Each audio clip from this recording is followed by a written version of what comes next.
It's my great pleasure to welcome you to the post-lunch super session. At lunch, we had the deans of 3 policy schools reflecting on the 40 years of APPAM and how policy education has changed, and looking forward to the next X number of years.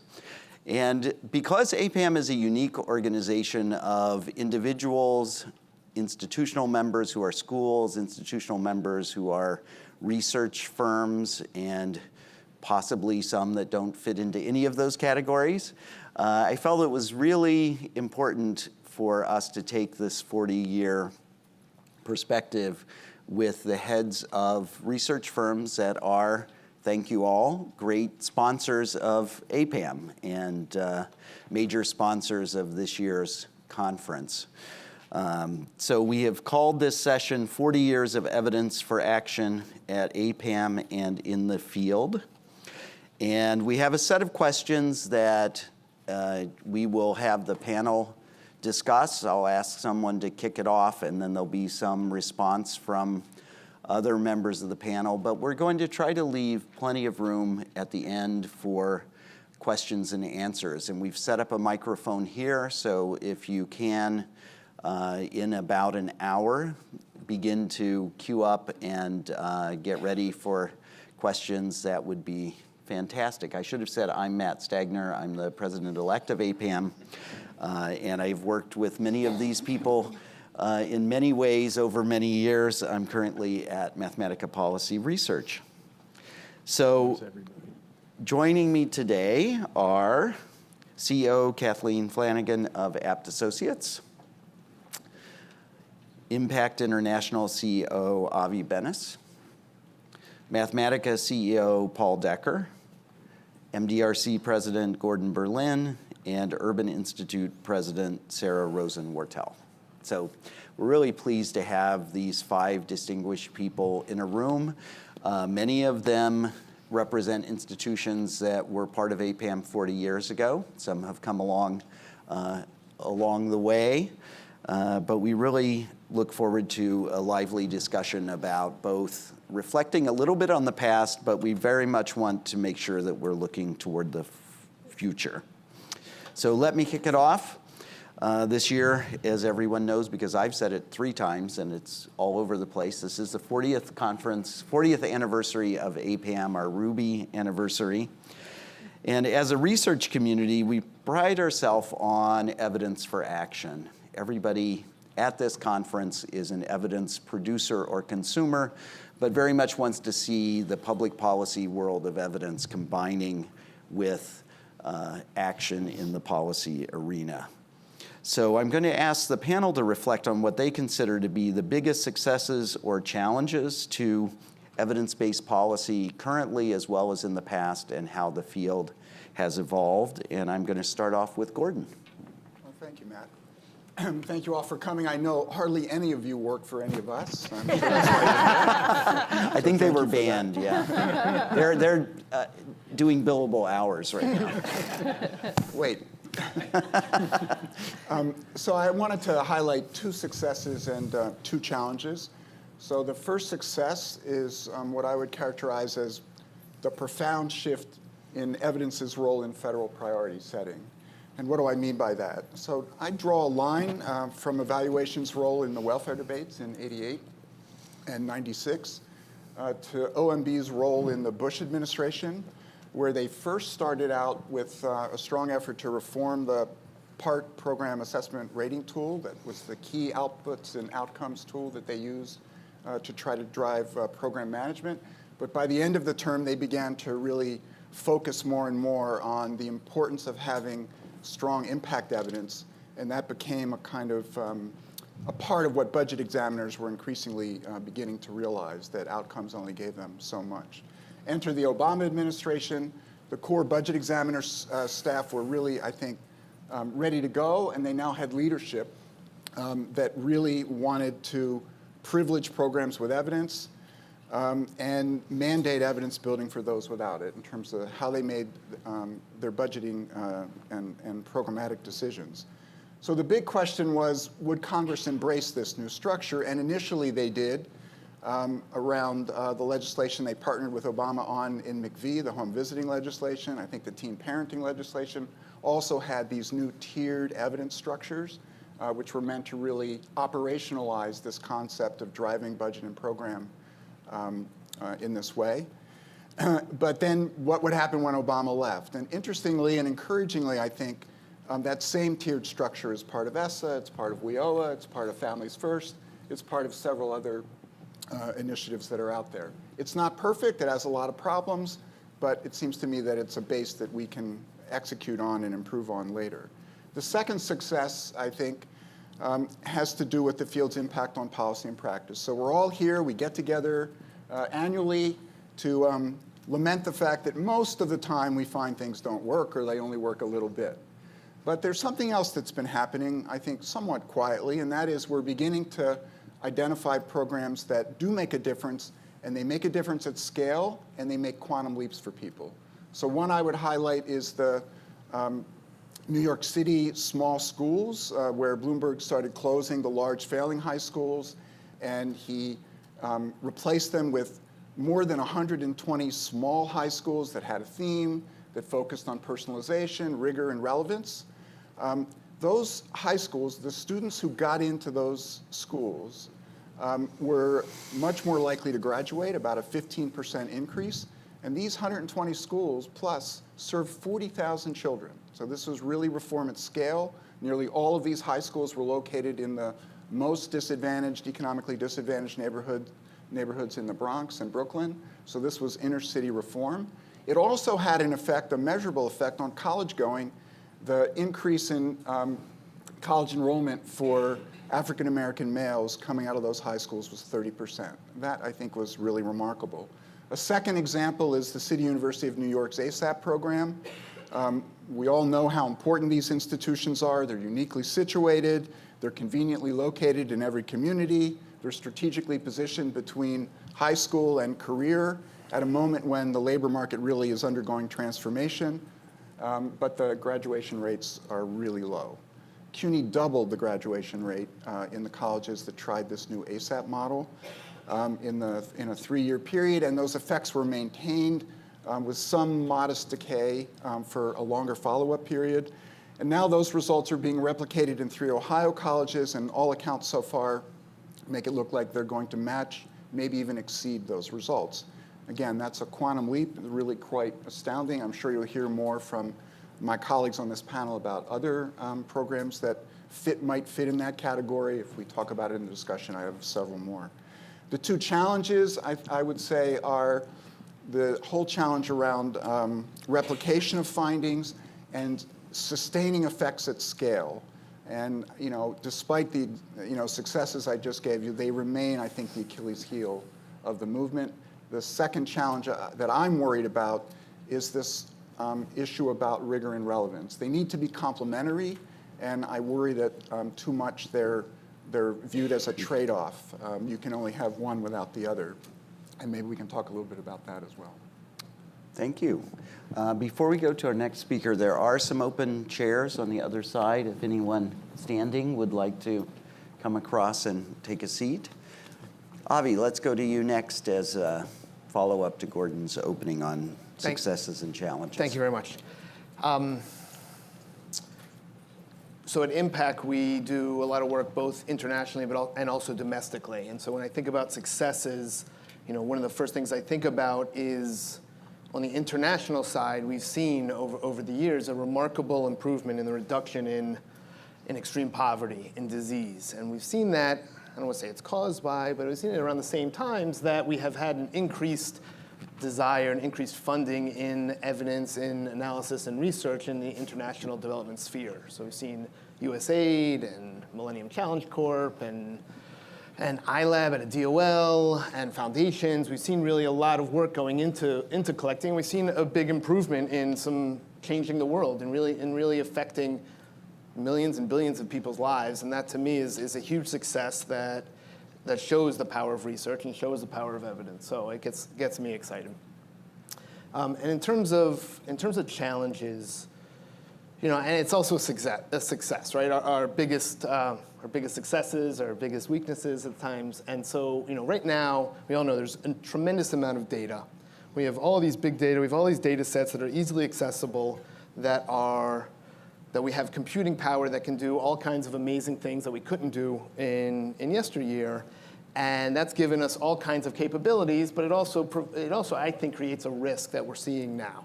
So we've always had this somewhat slippery, no worries, John, don't worry about the phone.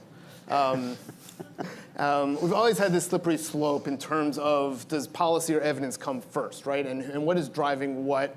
Do we look for evidence in order to make informed policy decisions, or do we have a policy in place and then we're looking for evidence to beef it up and to make that policy work? And so in today's world, where there is evidence everywhere of anything that you really want to push forward, we're in a dangerous time in that arena. So I think us, as companies and universities, we just need to be, as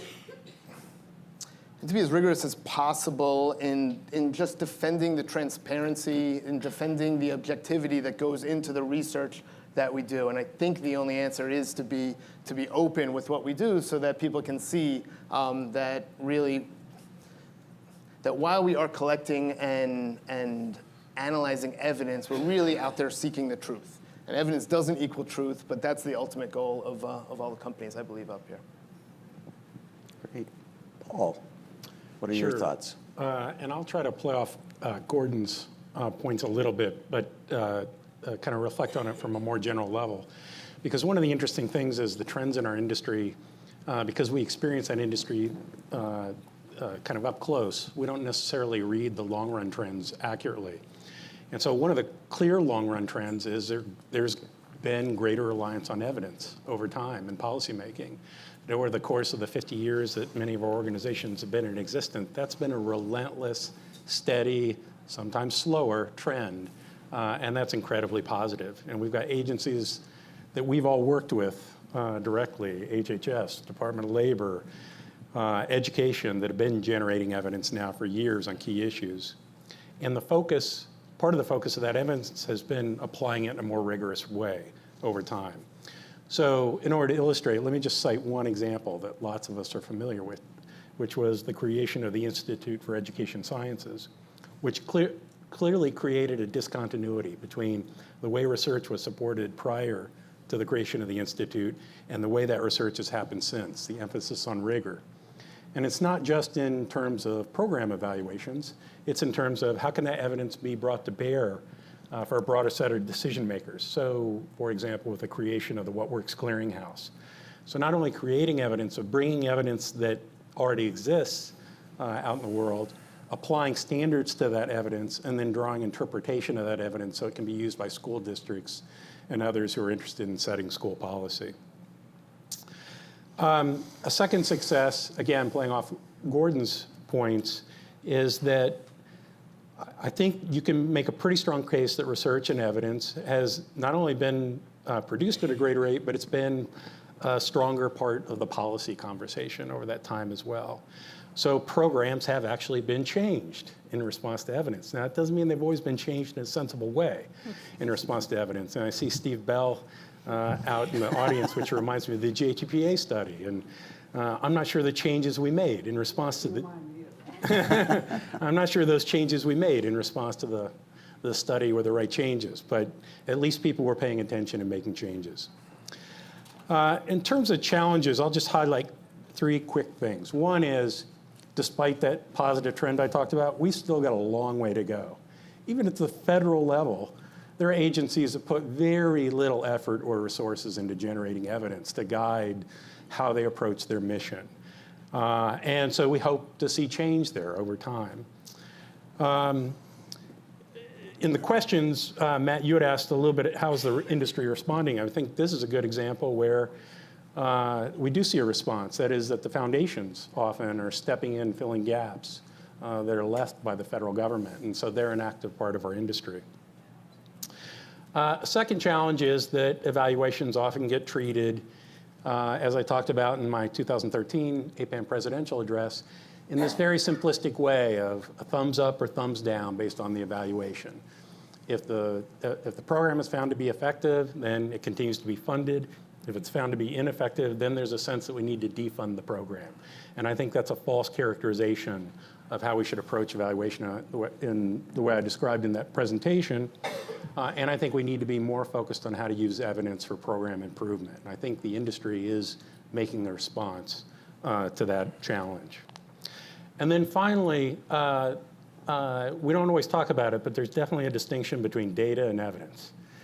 Data is everywhere right now, but that doesn't mean evidence is everywhere.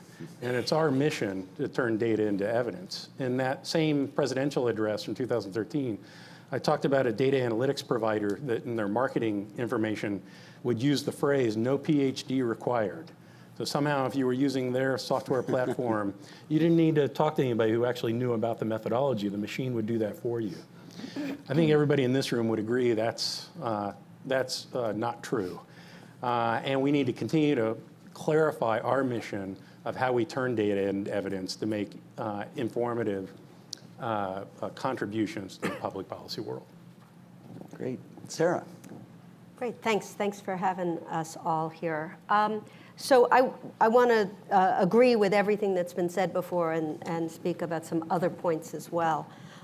So one of the things I think is different in the last 40 years is that we have a far better understanding in many cases at the front end of policymaking about potential implications of policy. I know the Urban Institute does a lot of microsimulation modeling. It's a small part of what we do, but we do a good bit of it. And I know it's controversial in some quarters. I tend to think of it as turning evidence into decision assist tools, building upon what's been learned in a lot of research. And those decision assist tools then help us to shape in real time in the midst of policy debate by putting information in about the consequences of decisions, about who wins and who loses, the distributional impact, and increasingly now we're getting better and better at even talking about the geographic impact as well as race and ethnicity and income of who those are. And I think that you see that more and more, that policy debates are being held with, we found this at Urban as our Tax Policy Center and Health Policy Center were putting out estimates of the newest version of another plan around ACA repeal or the recent tax bill, where in real time proposals were being changed in response to insight about the implications of possible proposals. So that evidence is building up into information that can then be accessible quickly by policymakers. So the debate is better informed. So I think that's a major benefit. I think if you actually look at the underlying policies, we have policies in place that make a real meaningful difference to material hardship and lots of very, I think we can claim some success as a field for having strengthened the case for some of those policies. Having said that, I would say that our big challenge at the moment is that we live in a world where there is great distrust of the facts, and where increasingly the public only trusts the facts that seem to align with the worldview that they came in or their own personal lived experience. And so even we sort of live in this almost contradictory world in which we have federal agencies who are building evidence-based policymaking into their policy, and yet sometimes you feel like the national conversation seems less and less attached to fact-based decision-making. And so we have to live with that, and we'll talk later, I think, about where the opportunities are for evidence to really make a difference, and I think there are many, but it is a disconnect we have to live with. Kathleen, last word on this question. Thank you all for being here with us today. I'm a circa 1980s policy grad, so this conference is near and dear to my heart, and I love these discussions. So just building on some of what's already been said, we've talked about the importance of evaluation, kind of the continuity of evaluation and the rigor of evaluation techniques. I would say one of the successes that I've seen, having been in the industry for a while now, is the recognition that you have to bring a broad variety of methods to the table simultaneously. Paul reminded some of us of the JHPA study as we cringed a little bit. Sort of being able to get inside that black box was a really big problem in that study. Lots of great rigorous techniques to figure out whether it was a thumbs up or a thumbs down, but at the end of the day, we needed to be able to get inside that black box and determine what was working and what wasn't working. So the exciting thing I think that I see in evaluations and teams these days are bringing the implementation science to the table with the rigorous quantitative methods, behavioral sciences, human-centered design, lots of interesting methods and disciplines coming together to figure out how to solve the complex problems and determine what works and what doesn't. I think that's a big success. I think at the federal level, I've seen folks come together in interagency councils. Really important. There's a lot of interconnectedness to some of the problems, and we see some siloing that was happening at the federal and state levels in the past. Seeing people, it's imperative now to kind of bring that together. Last week, we were part of a kind of an interesting dialogue on the opioid crisis. And that every single panelist in that discussion said, we have to bring everybody together, law enforcement, employment, healthcare, behavioral health, and that in fact funders need to mandate that any team that's trying to address that problem and make a difference in what works and what doesn't in that crisis has to bring that kind of collective together, both from a methodological and a substantive perspective. So I think that's an increasing success. I also think it's a challenge, right? It's difficult. The funding streams and the incentives are different for each of these organizations, and they've got to work their way through that. I think another challenge, though, for us is we've talked about data access, data quality, the cost of primary data collection, but I'd also focus on the speed in which program decision makers need information. So we've talked about how important it is to quickly provide feedback to folks so they can pivot, they can change programs. Rapid cycle evaluations come forth. They're not always the answer, right? But we're beginning to pair so these longitudinal studies and these very long evaluation designs with information and techniques that allow people to make decisions more quickly so that it doesn't become a thumbs up or thumbs down. It's continuous improvement along the way. So we've addressed there the changes in the field and the context, but I wanted to turn to really think about how the organizations that you represent have changed. Several of the organizations on the stage have recently celebrated a 50th anniversary or will be doing that soon. So there's a long history and there's been an adaptation over time to the environmental changes that we just discussed. So what are the biggest ways that you feel policy research organizations have changed? I'm going to start with Sarah this time. Sure, thanks. I know we're supposed to be a rigorous organization, but we've decided to count our anniversary rather flexibly. So technically, our articles of incorporation were in 1968, but we're actually moving into a new office building next in about 3.5 months. So we're going to declare that our 50, the launch of our next 50 rather than the celebration of our last 50. So I would say a couple of things.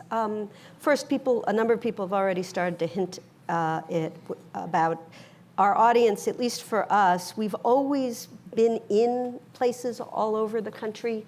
When you get a brief from a federal agency or a national funder to go and collect about how things are working in the ground.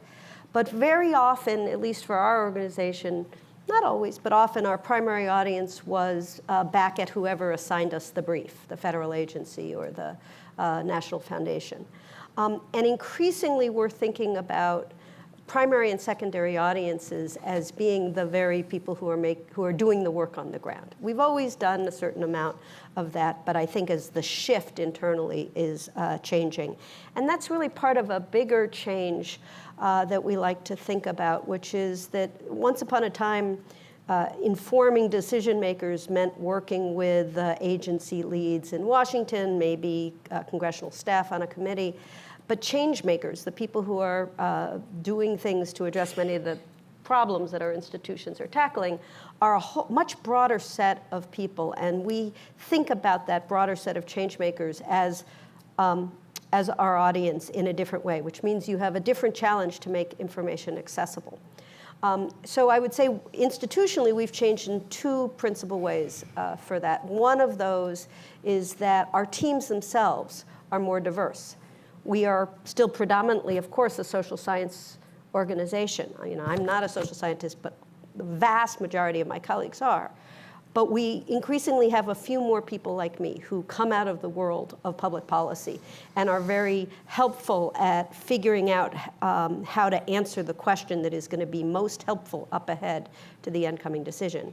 And we've also, all of us have, to different degrees, put a real emphasis on how do we communicate the insights from our analyses much more effectively. I mean, we've become the sort of masters of interactive tools where the audience can actually put different policy parameters in and think about different consequences as a result. And we are working really hard to make sure that the underlying research is always accessible to the audiences who need to be able to test its quality and validity, but the insights from that research could be available to people in a variety of other formats that are much more accessible, whether it's data visualization or social media or the like. And I guess the last thing I would just say is if you think about analytic information as sort of an accelerant, we think increasingly now about not just informing audiences, but partnering, and I think this is part of what Kathleen started to suggest. We sit alongside people who are trying to tackle a problem and make change and be able to guide them with what we know from evidence at the point of designing and understanding a problem and designing a solution and testing it early and learning from those tests and scaling and ultimately also being evidence that you can use in advocacy and proponents. We're not the advocates, but we are understanding that many are using our insights in that way and we need to be accessible to them. Great. Avi, a follow-up to that? Yeah. You're not quite. Yeah, no, we were founded in 50 years 2001. so please call me back in 32 years. If there's I'll be happy flexibility, evidently, in when you can claim you were founded, though. So. So we clearly don't have as long a history, and so we're going through rapid change always, and maybe that's a function of being a teenager as a company right now. I mean, it comes with a lot of change and a lot of adaptation. But I think maybe if I can answer it slightly differently and think about the industry at large and kind of our place in it. We all are blessed to we work for the largest organization in the history of the world, right? When you think about it, right? I mean, we're all answering questions for the United States federal government, who's the biggest thing that's ever been. And so the complexity involved in dealing with that is enormous. And so what you look to the industry that we're in and you think about, I oftentimes take a step back and ask the simple yet broad questions. And why are we structured as such? Why are there, 5 companies up here trying to we collaborate sometimes, we compete other times. How is that giving the best value to answering these complex questions? And you look at other government contracting industries. You look at like IT, for example. You've seen massive consolidation between the large players so that there are fewer and fewer companies because the size of their customers is so big, the procurements are getting so large, it benefits the government to have kind of this one-stop shop so they can deliver IT services in one procurement, one company. This is different, right? We've all grown, but in this multiple competitive structure, because I think that's what ultimately delivers the best value to the customer. Either by having this, they're getting lower prices, which would save the taxpayer dollars, but I don't think any of us really want to fight on price. It doesn't sound good to anybody. And I think the real answer is you get the best answers when you have different people coming at it from different angles, trying to bring innovation in order to compete, in order to come up with the best answer. So I'd say in terms of how we've changed, I think the industry has just exploded in terms of the quality of the work, the types of innovations that we're using, and I see exciting things going forward. Paul. So we are almost exactly 50 years, so we don't need the flexibility to define our anniversary. And in fact, I've been at Mathematica now 30 years, so I'm celebrating an anniversary as well. And I can provide a simple framework for thinking about how the organization has been changing over that 30-year period that I've been there. Lots of things have stayed the same. But a framework for the way things are changing, you can think of our market as having a spectrum, of being organized on a spectrum, where you have decision makers at one end and you have the data at the other end. And what's happened is, over time, we have migrated our work to be closer to the decision makers as our work has evolved. When I started at Mathematica 30 years ago, a typical project might be generate a 300-page report, lots of equations, don't worry too much about the formatting or the appearance of the document. As long as it had scientific rigor, that's all we cared about. And we were proud of that, and we hoped it had an impact. But we had to be realistic that oftentimes those reports would get ignored. And we wanted to stay true to our mission of having an impact on public well-being by our research having an impact. So we began to migrate. And so we began to think of ourselves as something more than just detached scientists who did cool public policy research. We wanted to make sure that that work had an impact on public policy ultimately. So that meant, let's get better at communicating our findings. Let's get more proactive at delivering our message. Let's not let somebody else translate how to interpret the findings to the decision makers. Let's do some of that interpretation ourselves. And as we made that migration across, getting closer to the decision makers, it turns out the decision makers also wanted us to weigh in on a broader set of questions, in a lot of the ways that we've already talked about. So not only would Mathematica conduct rigorous evaluations, program evaluations, we would get involved in other areas where we felt like, and the client felt like, our analytical expertise could generate a benefit for the kinds of decisions they would make, and they could make better decisions. In a lot of cases, that brought us more in contact with program administrators. And so in contact with people who are making everyday decisions about how the best way to run their program or generate continuous improvement in their program over time. And it became more of this partnership that Sarah and others have referred to, where we began to work with our clients in a much more active way. So a lot of our work developed into, and I say this with some trepidation, something that looked a little bit more like management consulting. And if you want to create anger in a research organization, say that inside a research organization. Got some scars here. See what kind of response you get. But there's a reality there you can't deny, which is we're getting closer to our clients. We need to get closer to our clients to better learn their needs, create those partnerships so we can be responsive to those broader set of needs. The one thing that won't change for Mathematica is the way in which we fulfill that role will be data and evidence driven. So if we're conducting technical assistance, we're not just providing our opinion based on our best judgment. We can also point to the evidence to tell our client how we got to that guidance that we're providing. Gordon, not quite 50, but you're getting there. Yeah, feels old. So maybe the best thing for me to do, because I think we're all kind of saying the same thing, is to tell you how we've tried to operationalize some of these changes. So the interesting thing for me has been that our mission for all of these 40 plus years has remained really the same, and there's really no interest or pressure to change it. What has changed, and I think it's changed a lot, is what we believe it means to fulfill that mission in the 21st century. So whereas earlier in our history, we thought our job was to produce this report with findings and work really, really hard to get it disseminated and into the hands of everybody that we could get it into. You know, that's what it took to make our job complete. Today, we view our reports as one of many value-added inputs we provide, and the hope is that we will be in a partnership that is a long-term relationship designed to really tackle this issue and work in partnership with the organizations that are on the ground, toiling away, you know, in the hard process of actually making these findings useful.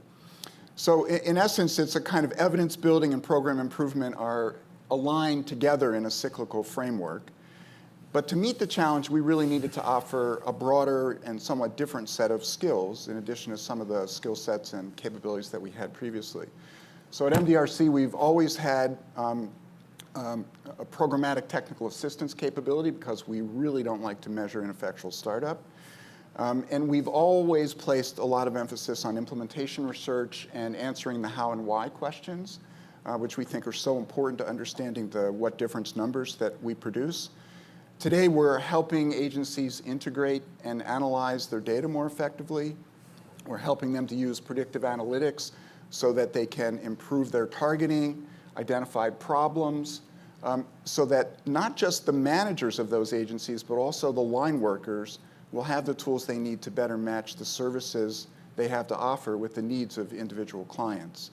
And I think some of that work's really exciting. In addition, we're doing more behavioral intervention work, really focused initially around this critical set of challenges that every human service agency faces and many education agencies, and that is the challenges around recruitment and engagement, which after all, that's the heart, who you're serving and what you actually deliver to them. And we think some of the messaging issues in behavioral economics and behaviorally informed interventions can make a real difference there. So in essence, we're recognizing that programs develop in stages, and it's very important that we bring the full set of tools and resources to the table to answer the questions that matter for that program and that issue where it stands at this moment in its stage of development. That's increasingly what we're really trying to gear our services and activities to do, because we feel like we're not just leaving you with this report, we're actually taking responsibility to use the blueprint embedded in that report to help you move the field forward in your area. Kathleen, last word Okay, again. I'm playing cleanup again. Yeah. Hit 'em home. So Apt Associates is 53 years old. I'm just celebrated my 35th anniversary Congratulations. at the company, having joined at the age of 12. So I've seen a fair amount, right, Judy? Age of 12, right? That's what she kept telling me in all those years. How are you still here? I'd say just a lot of the same themes. You know, we're fortunate enough to be a mission-oriented company, as are my colleague organizations here, and that allows us not to have to maximize a bottom line or do kind of march to any other drummer, which is a wonderful, wonderful thing. So. As Gordon said, the more things have changed around us, the more organizations like ours have stayed the same. We are still focused on the mission and improving the lives of people around the world. I said three things, I think, though, that over my 35-year history with the company that I think have changed quite significantly is the recognition, number one, that we can bring our toolkit to many, many different clients. So while we were a federally oriented research organization in the early days in the 60s and 70s, we expanded that reach internationally quite substantially. We expanded that reach to the state and local level. We expanded that reach to foundations who wanted to have a better understanding of the return on investment of their portfolios and the choices they should be making with their investments. We've even expanded it to the private sector, working to be part of the solution given the restrictions on federal funding and state funding in trying to make a difference.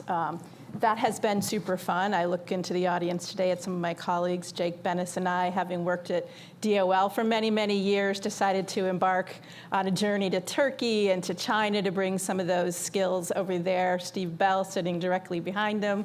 I have a picture of him in Papua New Guinea bringing his research skills to the problems of that country. So that's been super exciting and fun. And inside of Apt Associates, to kind of make sure that we're supporting that, we've organized ourselves in a matrixed way to be able to leverage the capabilities, both substantive and methodological capabilities around the world. We've added kind of research and evaluation practices in Australia, in the UK, that are more domestically focused, much more like what we do in the United States, as well as the international development work. And through the wonders of technology today, we can take those communities of practice, and we can kind of share that information and be partners together inside of APT, because we know externally, as we've all commented, that collaboration and the bringing together the diversity of thinking and skills and substantive knowledge is so important to solving some of these issues and problems that we're faced with. The second thing is modernizing how we do our work. We've talked about data analytics. We've talked about machine learning. When I came to APT, it was SPSS, and I remember some of my colleagues coming in and talking about Stata, and I'm saying, what is Stata? Isn't SAS good enough? It's R and Python and AI and machine learning. They're almost table stakes to us right now. That we tried to spin it as innovation, but when we are hiring new folks out of PhD programs and master's programs, it could be a master's, as one of my colleagues has in city planning, and he's an absolute whiz in artificial intelligence and machine learning and applying that. So I think it's been incumbent upon us to very quickly modernize the way that we do our work, because our clients want information more quickly. They also want it in a way that's digestible, so there's dashboarding and things that make it easier and the data more accessible to them, so that baby boomers and old fogies like myself aren't at the helm of that anymore, but we're really depending on our millennial colleagues and others to kind of bring us up into today's methods. So I'd say that it's organizing inside of APT in a more matrixed way to leverage the capabilities. It's taking those tools and skills to a lot of different clients, and that's been exciting and fun to solve the same kinds of problems and make an impact around the world. And then modernizing the way we do our work as quickly as we can. We've got to be agile in that to be able to respond to the needs. That nicely tees up my next question, which is that many of you have mentioned the role of big data and data science. I don't think those were on the lips of people 40 years ago at the first APPAM conference to a great extent. So what does that mean? How's that changed the work of our organizations, and where do we think it's going? Paul? Well, the first thing you say about this is I think we're still very early in the game. I often use a baseball analogy saying we're in the top half of the first inning of the game of bringing big data and data science into our business. In trying to frame the thinking around this, I split our history of policy research into two eras. The first era is the one I call the research and evaluation era. And it's the era most of us up here lived through the bulk of our career, where data were scarce. Generally, we had to collect data if we were going to embark on research. Therefore, the data were also static. We'd create a rectangular data set and mine it for all it was worth, but those data weren't changing. And so, given those factors, research was expensive, and it was slow. And so, given those characteristics, generally it was brought to bear when the stakes were high, particularly in a high-level policy decision-making. So if Congress needed an answer to whether a multi-billion-dollar program was worth funding, that's when we brought out the big guns to conduct the evaluations based on primary collected data. Well, that's changed a lot the last 10 years. I think we're in the most significant turning point in the history of this industry as we move into a second era that I call the data analytics era. So what's changed? Data are everywhere now, easily accessible, cheap to gather. We have the technology to exploit it like we've never had before. Not only can the technology exploit large volumes of data, it can exploit volumes of data that take lots of different structures. So we don't have to create that rectangle that I talked about anymore. Plus the data flow every day. They're dynamic. So we're no longer creating a static database that gets mined to death. In fact, those data may change every day.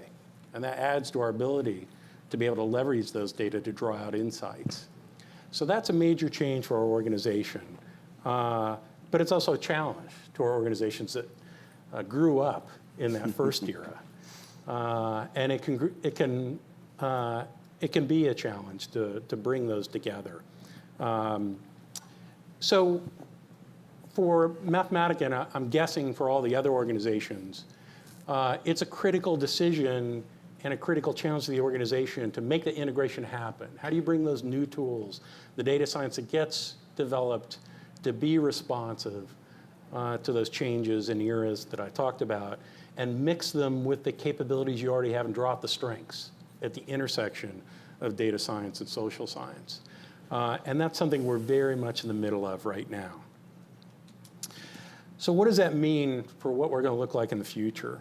Well, one of the things it means is something you've heard about already, which is we're going to be doing work that's closer to our clients, often program administrators as the clients. Throughout the long history of our organizations, we would often work with one office at a given agency, the research office. They were the ones who understood what we could add to the agency's mission. And we understood each other based on decades of working together. But now we're just as likely, in some cases more likely, to work with the program shops, the people who are administering the programs and want answers to questions that come up every day. And that's meant we've had to adapt to a different way of doing our business. So that will be a fact of life over time, that we're working with a broader set of federal offices as well as other levels of government. Technology is going to play a bigger role. Technology is going to drive our work in a more fundamental way. We used to think of technology as gather the data and apply SPSS or SAS or Stata, and it's not the case anymore. Right now, more and more every day, the technology is being brought into the design discussions on our projects. A design may depend on the technology that's brought to bear. It's not just a research design, it's also a technology design. So technology has to be in the conversation from day one. We'll have a more diverse set of clients, as I talked about, not only program shops as well as research shops, but other clients outside the federal sector as well. And we'll become closer partners with our clients. And then finally, we'll be more global. Kathleen was talking a little bit about the way in which Apt Associates is becoming more global over time. We're experiencing the same thing with a recent acquisition of a company, EDI Group, that's headquartered in London. But that's just one step of a process of globalization. When I talk about globalization, I don't just mean studying interventions that are occurring overseas, particularly in developing countries, although that's where most of the effort is now. But over time, this can't just be a domestic market. We will have non-US competitors, we'll have a larger set of non-US clients, and we'll see that evolve globally over time. That'll change the organization in a fundamental way. Great. I want to go to Gordon. I also want to tell people there are a few more seats over there. If anybody wants to be brave and make their way across the front of the stage, you're welcome to do that. Gordon, what is your response to big data? Sure. So I definitely agree with Paul. We've been pushing hard at how do we have to change in order to really take full advantage of all the new data that's out there and the new technologies, et cetera. And they offer some really enormous advantages. They're huge data sets. Sometimes you're not even talking about a sampling, right? You've got the universe. In addition, they're really reliable, generally, administrative records relative to the kind of survey and other data that we used to collect before, or still collect some, but it's beginning to change. But we're really wrestling with this issue that in and of themselves, they're descriptive and they're prescriptive. They're not causal. And if we continue to focus on interventions, or when we continue to focus on interventions, as we expect to continue to do, because after all, it's hard to make the world better if we don't make those kinds of investments in understanding whether the interventions and changes that we make are ultimately making the kinds of net impact differences that really matter to whether or not people's lives are improved. To do that, we're going to need to understand how programs and interventions operate on the ground, how staff interact with clients, how clients interact with staff and systems. And that presence is critical to understanding things like fidelity to the model, right? So that you know what that number really means. Or as my colleagues, Gail Hamilton and Sue Scrivener, have written in this really nice paper, understanding the counterfactual and how it's changing. We talked earlier about this replication challenge. that challenge is as much about replicating the treatment difference as it is as replicating just the program. And we haven't really been thinking in those terms. And that treatment difference is driven by lots of things. One of them is how that counterfactual and context and who you serve is also changing. I guess in short, I mean, I definitely agree with Paul. It's very hard to move into this new world, to really foresee where it's going and to decide how to use that data to do what we want to do, but also how we can see our way to the new things that are now possible that weren't really possible before.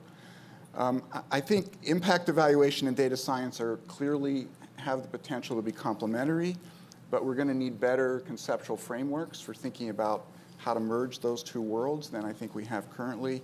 And I'm hopeful that in the long run, maybe we'll even begin to bridge this enormous chasm between the data program operators use every day to manage their programs and the impact estimates that we use to measure the effectiveness of their programs. Those worlds have really operated completely independently for very clear reasons to everybody in this room.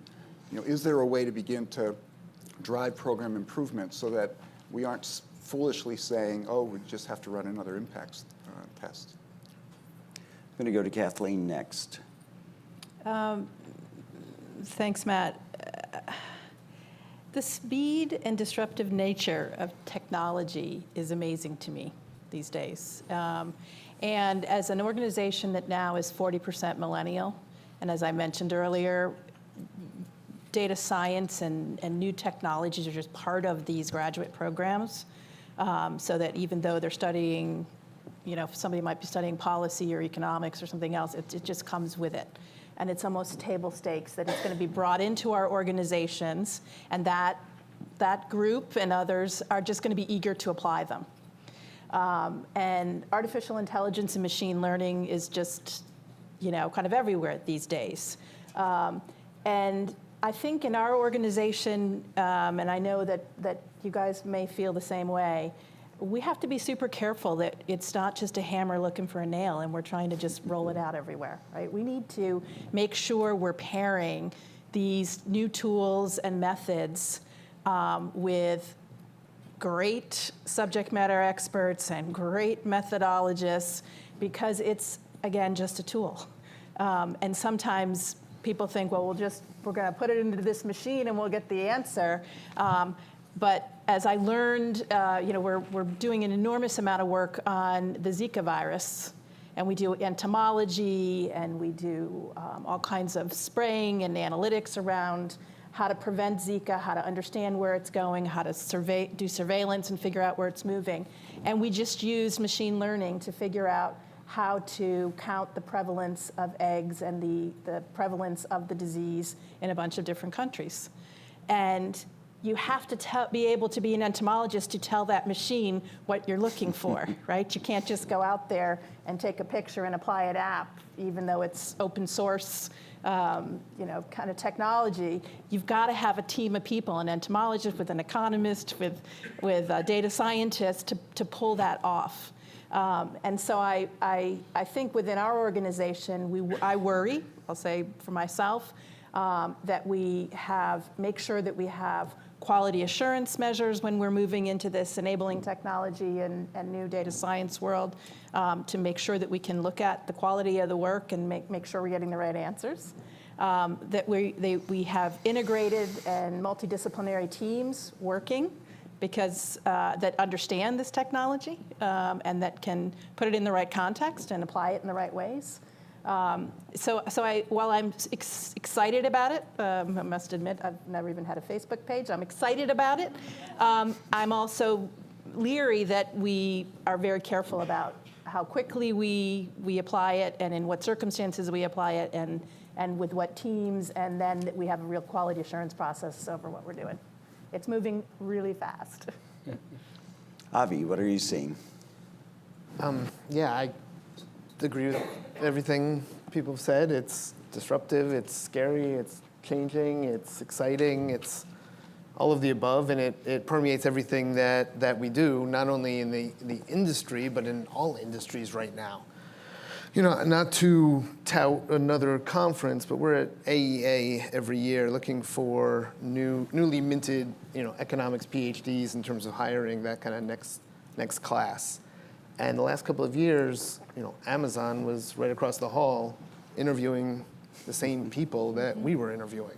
So they're looking for these same skills. I don't know what that really says. It says that, it says maybe both of us are more data science companies than we are retail and policy companies. Maybe it says that the world is going towards this automation phase, and the differentiation and what value we each add is something we really need to take a hard look at. And we do a lot of work. It's not only data, right? It's this technology. We do a lot of work in terms of modernizing of government systems. And it's always been slow to roll out because, A, it's the government, and there's bureaucracies, but B, it employs a ton of people to push paper across the desk. So what are we going to do when all these systems are hopefully get much better to use, much easier to use, much faster to use, and it's a different skill set in terms of how do you manage it. I don't have all those answers. I think there will be, there will be fear before there's kind of joy.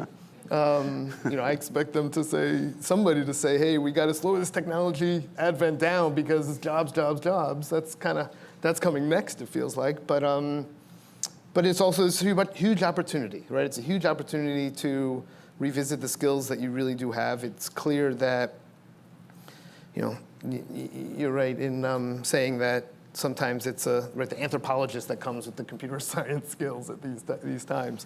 So we're looking at not only the work we do, but the people that we work with, the people that we hire, the skills that are developed, and I agree, more change to come. Well, I know my federal project officers would like their policy research delivered for free in 2 days. So maybe Amazon is the right model.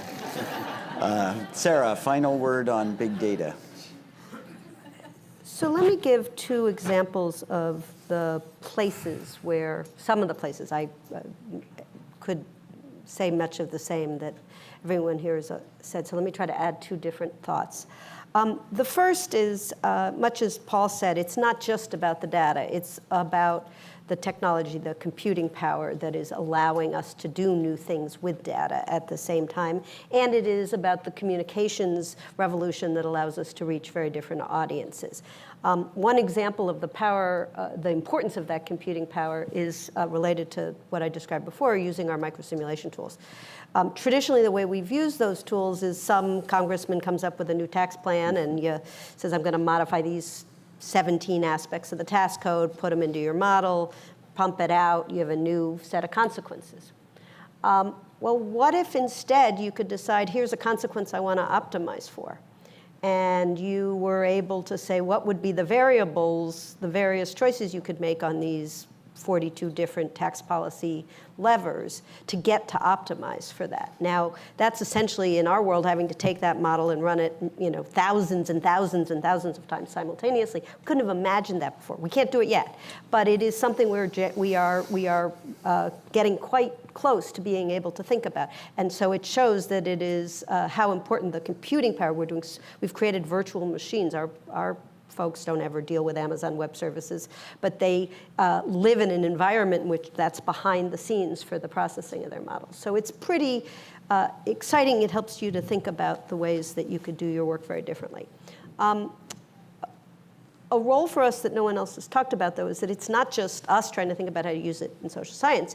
Everyone else is using these great tools and powers in ways that we don't understand as a society how they're going to affect us.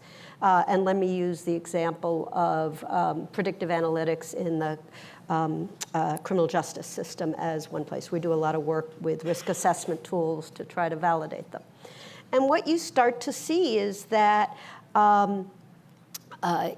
you can validate tools and find that in their intentional dimensions, they are not using, for example, race as a explicit decision making. but race in our society is so profoundly related with all of the other variables that are important inputs into that model, that the consequences of the use of these tools are ones that give some of us pause. And you joke about saying, stop, we want to protect those jobs. You know, there's a letter from the civil rights community saying, stop, we're concerned about the use of technology in some of these fields because we think it's going to further harden the ways in which race is built into our society as a disadvantage for so many. And so one of the really fascinating, critical challenges is for us to understand the way these tools are going to work by others, whether it is Amazon deciding what to charge me for my package, or it's a policymaker making a life outcome consequential decision about an individual in the course of doing their business. Great. I'm going to ask one more question of the panel, but I will then turn to the audience. So if anyone has a question and wants to begin to line up at the microphone, we'll have to move quickly through this next question to leave some time for that. And Sarah teed it up nicely in raising some questions about diversity and inclusion. I'm wondering about both the skill set that our organizations will need in the future, but also what we can do to be promoting diversity and inclusion rather than ignoring or potentially creating problems in that area. So Gordon, just a couple of words on that and we'll go down the line and then turn to the audience. So I think we all agree that we need to do a better job with diversity in the field, not just because it's the right thing to do, but because it really does make our work stronger and more effective. So at MDRC, we have an outreach, diversity, and inclusion initiative for minority scholars. It includes doctoral fellows, masters, and undergraduate interns while they're still getting their training. And the idea, again, is to create pathways to introduce them to our field and get more traditionally underrepresented groups to know more about what we're doing. We also, though, care a lot about sort of multidisciplinary diversity. We want real program experts, as others have said. We want real strong research people. We want really strong data people because we feel like those teams, and we also want to represent all the academic disciplines, including public administration in the process. If you care more and more about scaling these things, you have to pay a lot more attention to systems. And just to keep it short, the bottom line for us is that we really feel like we all need to be more transparent and humble about our methods and what they can do and our findings and what they really mean and don't mean. And we think that diversity is really the best protection we have to ensure that the quality of our work is strong and that it really does meet the needs of the of the organizations that we're working with, that the findings really are meaningful, that they're reliable, and they're relevant. Because after all, those are the people that are in the field doing the real work. We're disproving the null hypothesis. Avi, a thought on skill sets and diversity and inclusion? Yeah, so on skill sets, yes, we absolutely have to bring a multidisciplinary approach to answer these questions. There's no question about that. We have, we started kind of an economics research firm, and now we have all these different professions or disciplines or educations in terms of the people that we employ.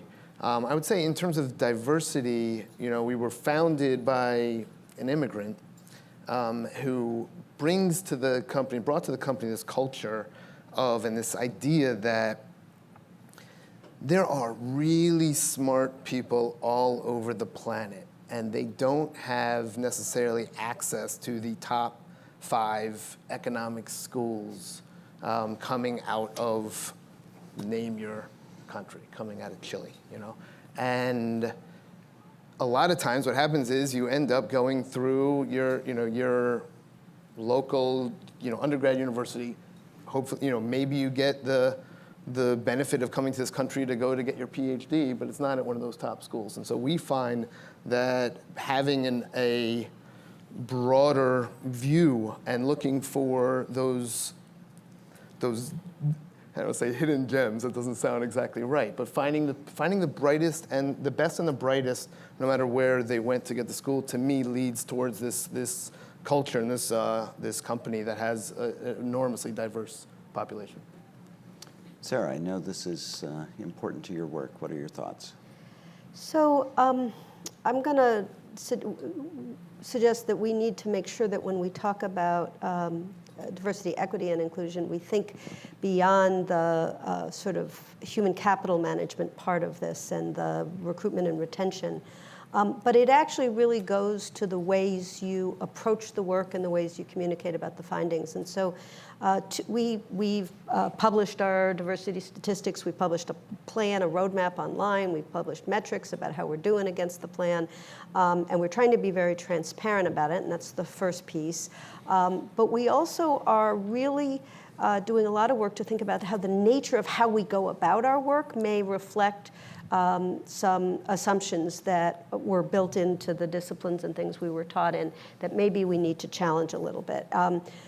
Yesterday, we actually did a pre-APPAM roundtable on the ways in which a structural racism analysis might affect how you approach your work. And one of the interesting things that's really bubbling up in urban is we're spending a lot more time on developing community participatory research methods where you actually involve the subject populations in thinking about, first of all, what's the relevant research question, as well as helping to design and in some case collect information and data alongside us, and also invite them to be involved in helping us to interpret the findings. And we find that those processes do change the questions you ask, and they change the insights that you gather, and they also have more relevance to a broader set of actors than if you don't. The other thing we need to think about a lot is the language we use.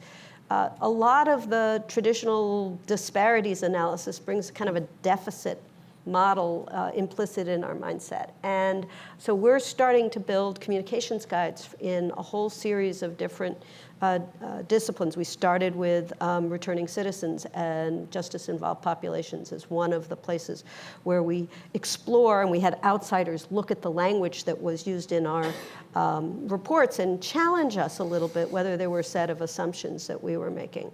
And this is hard, and actually when you start to do it, it unleashes challenging internal conversations, but those conversations, I think, are part of a pathway to getting better at the things that we've all been talking about matter to us.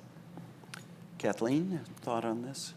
So first of all, I applaud the work that Sarah's doing. It's amazing, and what's taught us so much about the importance of diversity in the work and culturally responsive design in our work really has been sort of the backwards infusion of our international experience into our domestic experience. In the international world, in our implementation programs, in our research that we do there, the community involvement is absolutely key. The community and stakeholder involvement at the design table, at the interpretation table, it just happens, right? And what we can't do there is fly a bunch of Americans over there to help do their work for them, right? So our staff is from the country, from the communities that we do our work in that language, with the data problems and all the other challenges that we see here, whether we're working in an inner city in Los Angeles or down on the border of Texas. So we've actually been able to leverage in the reverse, the learnings around diversity, big issues on gender over there. 3/4 of apt associates here in the United States is female, and 3/4 of our folks overseas are male. So, big differences and big challenges that we're moving our expertise back and forth. And as I mentioned earlier, these communities of practice or these centers that we have matrixed into the company now that are global and driven by the technology are so key to our learnings back and forth. And so I would love to talk more about what you guys are doing, because it's key to all the work that we're doing, I think, these days. Paul, a final word on that, and then audience questions. Sure, a couple of quick comments. First, this is usually the part where I could be a real gadfly. in terms of what kind of skills we look for, because my theme used to always be, we need folks who have analytical capability, we need folks who can communicate effectively, and we can teach everything else. Unfortunately, that's no longer the case because of all the changes that we've talked about. And so we need to worry about people's soft skills or their personality to build those client relationships that I talked about are so critical going into the future. So as the data are flowing and dynamic, the client engagements have to be flowing and dynamic as well to account for that. So that's one factor that we'll be more reliant on in terms of capabilities. The other is technology. Used to be the technology we needed, we could teach to our staff. Now what's needed is a deeper skill that largely we can't teach on the fly. And so we need people that have those deeper capabilities to exploit the kind of data science opportunities that we've been talking about. And then finally, echoing what's been talked about, both global and diverse, we need experience and perspective that we didn't necessarily need to the same extent in the past, or at least didn't recognize that we needed in the past. We too are we've had a diversity and inclusion initiative, a proactive initiative underway for a few years now. And I was reflecting on that and a couple of important elements of it. One is we're building on an impressive platform, an impressive experience. And Kathleen mentioned APT being 75% female. We're 70% female. Does that make us more or less diverse than you? I don't know. You're good there. So we're 70% female, and that includes every level of the company. And so that's an important development for the organization, and it gives us a platform to think maybe in a more creative way about diversity efforts. And in our diversity and inclusion initiative, as you tend to do in these situations, the first stage was to conduct a deep, honest assessment, particularly focused on the inclusion part of the equation. You could always tell, organizations like ours can tell a fairly positive story about the makeup of the staff, but obviously it goes beyond that as to what experiences people have inside the company. And so we did an honest assessment of that, and that got us revved up to make some real differences. So we've been spending the last year or so in the first phase of the study, and we're moving into the second phase now. And I'll highlight one element of it, one because it's controversial, and that's implicit bias. And it's controversial in the research literature, but I actually think it's critical to these efforts.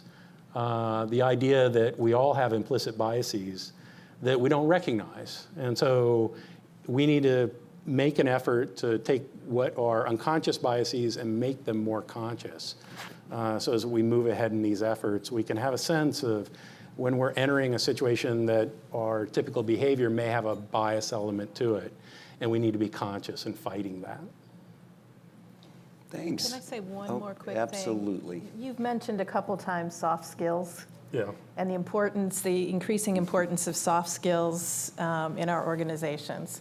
And we've talked a lot about the need for collaboration and multidisciplinary teams, but the ability to collaborate and kind of be a team player and be open to others' ideas and other disciplines' ideas is so key these days. So when I think about students in policy programs and in grad school these days, I think, yes, the tech side of it is there. It's kind of baked into these programs, but being able to communicate well, to engage with others, and to be open to new ideas is so key And for this success. was a very consistent theme in our lunchtime session with 3 deans of public policy schools. Interesting. Who mentioned math camps, and I suggested they need listening camps as well. I'm going to patent that phrase, so be careful with it.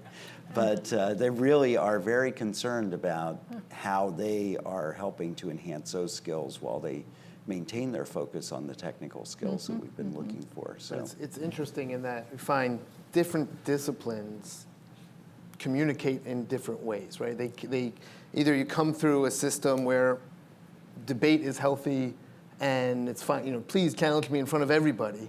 And we have other people that say, why don't you take that outside the room and have that conversation? How do you bridge that gap in terms of people with different techniques?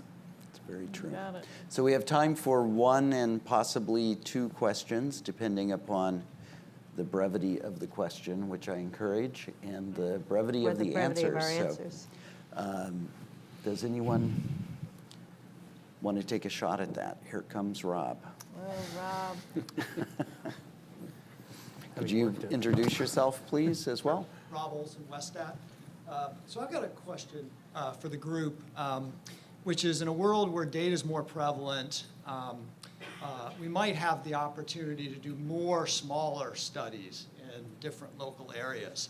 And I find myself sort of torn between thinking we have limited research budgets, so we have to get a lot of mileage out of the studies that we do, which means we need to find ways of generalizing the findings from our studies to other places where the evidence might be useful.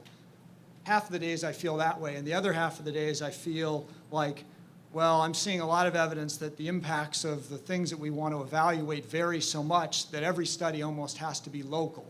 And I was hoping that maybe you guys could help me figure out, am I right on Monday through Wednesday, or am I right on Thursday? You get the idea. Great. Who would like to take a step at that, Sarah? I'll just say one point, which is I think there's a relationship between local and national. I'm thinking about your question in the evaluation context, but let me answer it in the decision assist tool context. We often find that we recently did this, we came into Detroit and we were looking at capital flows into census tracts and how much funding was flowing from what different sources into the census tracts. And we built it in there to help a set of actors trying to figure out where to put their resources. It was not a causal analysis, it was a descriptive analysis. We built that tool, and then we realized, well, if we could do it for Detroit, actually it was about 2 days much more work to do it for the entire country. So then we built that tool, because we already had the data, so once we knew how to do it, we built the tool for the whole country. And we put that, just the quick descriptive tool up on the website, and now we're getting invited back into every 6 cities so far, where they're asking us to come and talk about how does this influence our strategy now about investment in opportunity zones. So I think that was not a direct answer to your question about evaluation, but I think there is some kind of relationship between the work you do locally to understand a problem, the ability to scale it to national, and then ultimately you have to have the resources, and this is where the funding is hard, because the people want to invest for they want to pay the marginal cost, not the cost of the tool. But the resources thing, come back in and help people use what you've learned in their context, in the case of evaluation research, to understand where their circumstances may be similar or different, for example. Another response to Rob's question? Well, I think I can diagnose your problem, Rob. The reason you're undecided is it depends on the nature of the alternatives, which is I can formulate a story about little studies in local areas that can be pooled effectively into a very strong overall lesson, but I can tell you a story about that approach that doesn't pool very well. And same thing on the large valuation side. I can tell positive stories and negative stories. I think your main driver, the main impact of that is it weights things more in the direction of the little studies. The little studies become more readily accessible, and the data are available to conduct those kinds of studies. So it probably weighs it a little bit more in the direction of, we can generate more rigorous evidence that we'd be able to generate in the old world without having to do the large valuation. That doesn't automatically mean it's better than the large valuation, though, and obviously it depends on the representative nature of the large valuation. So maybe you shouldn't be 50-50. Maybe now you should be, more than half the week you favor the small study approach, and less than half the week you favor the large evaluation. I just would add that it depends on the issue, I think. So in the welfare to work studies, we got an awful lot of consistency across a lot of different places. In some other initiatives, maybe as an example, a labor market intervention where all labor markets are by definition local and regional, I think you're going to get a different result. Great. We have time, I think, for one more question. So please introduce yourself. Hi, I'm a graduate student at George Mason. And my question is, since we face so many like wicked problem in policy area, like how to deal with fake news, climate change, with the data science we have nowadays, you talk about, is there anything like we can help to address those policy wicked problem? Thank you. Great. So this is a good concluding question to challenge the panel to think harder about how our organizations can tackle some of those really wicked problems, possibly wicked problems in multiple ways. I think I can start, and please feel free to bail me out as I go along. I think it's critical in our jobs to maintain our objectivity. And in maintaining our objectivity, I think we need to do more than just pay lip service to saying, hey, we're a neutral third party, we don't have any political affiliations, and leave it at that. I think for a long time we've relied on just that kind of blanket statement and relied on everybody else to A, trust us, and B, actually read the reports, read the evidence with the best of intentions, and that's not always the case as we see in this environment that we're in. So I think it's beholden to us to make sure that we're vigilant in being transparent in our work and explaining how we arrive at any conclusions that we may have, so that we can ultimately defend it for the truth that is underlying our essential decisions. It is a scary time in terms when both sides have evidence that they're going to use for their work. It's our job to make sure not only are we down the middle, but we explain how so. I couldn't agree more that it's tough in this environment, but I can also think back 30, 40 years when we also had some tough times, when we had data that had personally identifiable elements to it and people wanted data sets from us, when we were being kind of cajoled and asked to spin results in a certain direction or another, you have to hold firm. You have to hold firm, even if there's consequences to it, where a client says, I'm not going to hire you anymore. From our perspective, that's okay. So this is a slightly different environment than it might have been in the 70s or the 80s with the pressures. But I think it's at the core of the values of our organization. I agree with Avi, you can't just pay lip service to it. Sometimes it comes with some significant consequences you have to be willing to take in stride. And it's got to be built in from day one. That's kind of the critical thing about Avi's point, is you can't just slap it on at the back end of a project when you're putting the final report out and hope to defend your territory effectively, not having built it in from day one. So what do I mean by that? Well, you've got to be careful about who the project director is on a project, to be able to make sure that it's consistent with being an objective voice on that project. You've got to pay attention to what kind of technical advisory group you bring together so that you have different views and they become the advocates for being able to generate support for whatever research gets produced on the project. You've got to be the same way in the analysis stage in terms of organizing that in a way that supports the objectivity. And then you got to be that way at the communication stage. And you can't hope to have your project team necessarily recognize it at that point. It has to have outside review as well, both outside review within the organization, but also the technical work group or whatever peer review is provided, where that review is selected in a way that's geared towards objectivity as well. And then you can go into those battles that we're referring to with a sense of confidence about protecting it, even if the fallout is it angers the client. So I'm going to throw a curveball to the panel with a final question and ask you to come up with one word about what you're most thinking about as you think about the future of your organizations as you build the next 40 years. So sorry I didn't give you a warning on that, but any brave soul who wants to throw out a word to begin with? Technology. Kathleen? Energy. Improvement. Change makers. Equality. Very good. Thank you all for joining us for this panel, and thanks to the panel for taking the time.